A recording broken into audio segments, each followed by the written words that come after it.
Good morning. Welcome to Breakfast with John Kay and Sally Nugent. Good morning. It's 6 o'clock. Here are headlines.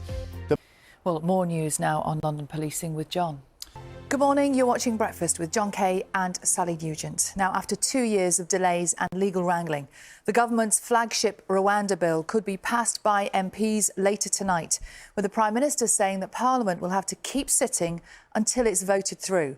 Rishi Sunak insists his plan will deter people from crossing the Channel in small boats. Under a 5-year agreement, some asylum seekers who arrive in the UK will be sent to Rwanda to have their claims processed there. There are 3 possible outcomes for claims if they are successful. The applicant could be granted refugee status and allowed to stay in Rwanda. If they're not, they can apply to settle in Rwanda on other grounds. The third option would be to seek asylum in another safe third country. No asylum seeker would be able to apply to return to the UK. Well, ministers hope the policy will stop people trying to make the dangerous English Channel crossing on small boats.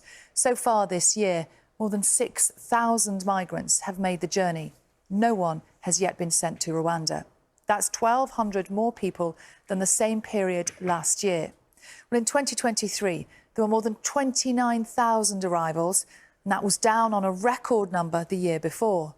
Fiona Irving has visited a camp in Calais to speak to some migrants who said they are still determined to make the journey and will not be deterred by the policy. So extreme conditions there in China, as Laura was telling us about, and Carol is here with us now. Now, an estimated 1.4 million carers across England, Scotland and Wales are currently in receipt of an allowance of £81.90 each week for providing unpaid support to a friend or a relative. But calls for that figure to increase in line with the national living wage will be highlighted during a debate in Parliament in Westminster later, as carers face growing demands on their finances amid the cost of living crisis. Our reporter Abby Smitten has been speaking to some of those affected. It's Abby Smitten reporting there, and we'll be talking about that issue a little bit later in the programme. Let's have a look at this morning's newspaper, shall we? We're going to start with The Guardian. David's clearly very excited by it. He's been hearing it non-stop at home for 30 years. Yeah, all 5 members of the Spice Girls singing Stop at her party.